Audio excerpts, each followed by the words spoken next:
Le lingot d'or maudit. Chapitre 1. La découverte mystérieuse. C'était une soirée calme, comme tant d'autres, dans la maison de Joséphine et Joshua. Après un dîner animé, où leurs parents racontèrent des histoires amusantes de leur journée, les deux enfants se préparaient pour le coucher. La nuit était paisible dehors, et la douce lueur de la lune baignait leur chambre d'une lumière argentée. Comme chaque soir, leur mère les borda tendrement, leur souhaitant une bonne nuit, mais quelque chose était différent cette fois-ci. Joshua, toujours à l'affût du moindre détail, fut le premier à le remarquer. « Jo, regarde !» murmura-t-il en pointant du doigt la fenêtre. Joséphine se redressa dans son lit, intriguée. À travers les rideaux entr'ouverts, un étrange éclat doré dansait dans le jardin. D'abord, elle pensa que c'était un simple reflet de la lune, mais non. C'était bien autre chose. Quelque chose d'inexplicable et surtout, irrésistiblement fascinant. « Qu'est-ce que c'est ?» murmura Joséphine, l'excitation montant en elle. Sans perdre de temps, les deux enfants sautèrent hors de leur lit, enfilèrent leurs pantoufles et sortirent discrètement dans le jardin. L'air frais de la nuit caressait leur peau et le silence environnant rendait la scène encore plus mystérieuse. À quelques mètres d'eux, posé au milieu de l'herbe, se trouvait un lingot d'or brillant, aussi pur que la lumière du soleil. « Un vrai lingot d'or !» s'exclama Joshua, ses yeux s'agrandissant de surprise. Ils s'approchèrent prudemment, émerveillés par cette découverte inattendue. Mais alors que Joshua tendait la main pour toucher l'objet, une voix rauque et profonde brisa le silence de la nuit. « N'y touchez pas, jeunes enfants. » Ils se figèrent instantanément. D'où venait cette voix ? Le jardin semblait vide. Et pourtant, en tournant la tête, ils aperçurent une silhouette émergeant de l'obscurité. Un vieil homme, vêtu d'une cape délavée, s'avançait lentement, une lampe à pétrole à la main. Ses yeux, perçants et fatigués, les observaient avec gravité. Chapitre 2. L'avertissement du mineur.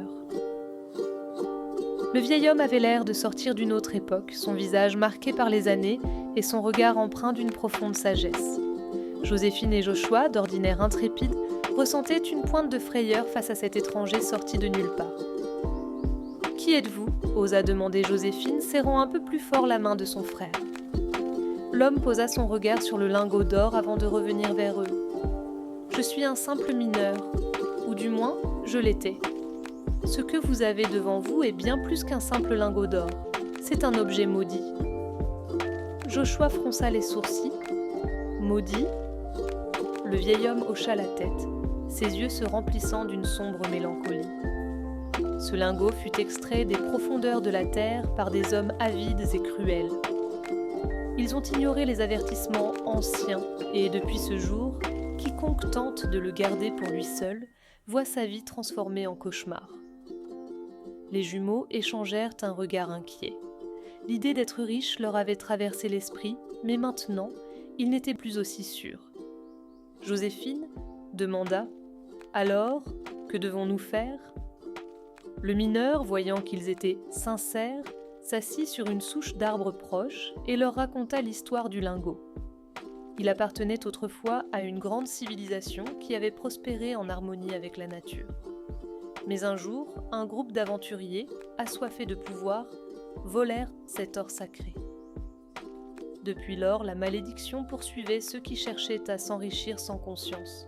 « Vous pouvez briser cette malédiction, » dit le mineur. « Il suffit de faire preuve de générosité, offrir ce lingot à quelqu'un qui en a vraiment besoin, sans rien attendre en retour, pourrait restaurer l'équilibre. » Joséphine et Joshua, bien qu'effrayés par l'histoire, comprirent l'importance de leur mission. Le vieil homme leur confia alors le lingot, leur rappelant une dernière fois l'importance de leur choix. Chapitre 3. La quête du destinataire. Le lendemain, dès que le soleil se leva, Joséphine et Joshua étaient déjà en train de planifier leur journée. Leur mission était claire, trouver la bonne personne à qui donner le lingot et briser la malédiction. Mais cela ne serait pas aussi simple qu'ils l'imaginaient. Ils commencèrent par arpenter le village, cherchant quelqu'un qui semblait vraiment avoir besoin d'aide. Ils rencontrèrent d'abord un riche marchand qui, en voyant le lingot, leur proposa une somme faramineuse en échange.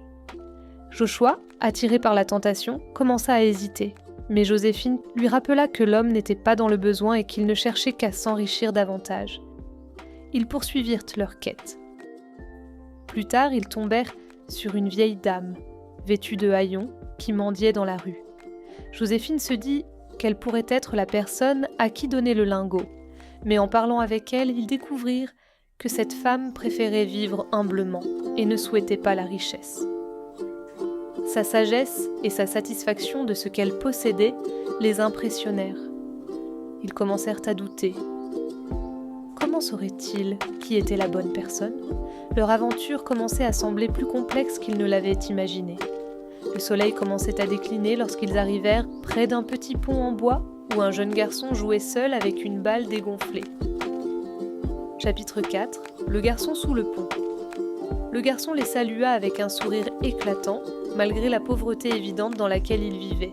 Il s'appelait Ayo, ce qui signifie joie en Yoruba, un dialecte nigérian, et bien qu'il n'eût presque rien, il se montra immédiatement chaleureux et généreux en partageant avec eux un peu de pain qu'il avait reçu plus tôt dans la journée. Joséphine, touchée par sa gentillesse et sa joie communicative, sentit dans son cœur que ce jeune garçon était celui qu'il cherchait. Ayo leur raconta comment sa famille avait perdu ses terres à cause de dettes, et comment il essayait de garder espoir en souriant malgré tout. Joshua, convaincu à son tour, murmura à sa sœur « Je pense que c'est lui, Josie ».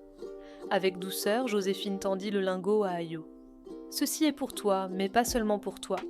Utilise-le pour aider ta famille et ton village. » Le garçon, ébahi, prit l'or dans ses mains tremblantes. « Je ne sais pas comment vous remercier. Vous venez d'illuminer ma journée. Non, ma vie et celle de ma famille. Je vous remercie infiniment. » À cet instant précis, une douce lumière enveloppa le lingot et l'atmosphère changea autour d'eux. Le vieux mineur réapparut, son visage cette fois illuminé par un sourire bienveillant. « Vous avez fait le bon choix. Grâce à vous, la malédiction est enfin brisée. Ce village prospérera de nouveau et votre acte de générosité restera gravé dans les cœurs pour toujours. » Les aventuriers se sentaient fiers et heureux. Ils avaient accompli quelque chose de bien plus grand que ce qu'ils avaient imaginé en sortant de leur lit la veille au soir. De retour dans leur chambre, les enfants étaient encore émus par cette aventure pleine de leçons et de compassion. « Nous avons vraiment beaucoup de chance, Joshua. Beaucoup n'ont rien et sont vraiment heureux car ils sont riches du cœur. L'important n'est pas ce que nous avons, mais ce que nous pouvons offrir, dit Joséphine en serrant son petit frère fort dans ses bras. Tu as totalement raison, Joséphine. C'est ce que papa et maman nous répètent. Nous devons être heureux avec ce que nous avons, ne pas envier et surtout, l'amour ou l'amitié et le partage peuvent changer le monde. Cette expérience les fit positivement mûrir. Après ce gros câlin, Joséphine et Joshua s'endormirent des étoiles plein les yeux, heureux d'avoir vécu cette belle aventure et impatients d'en revivre une autre.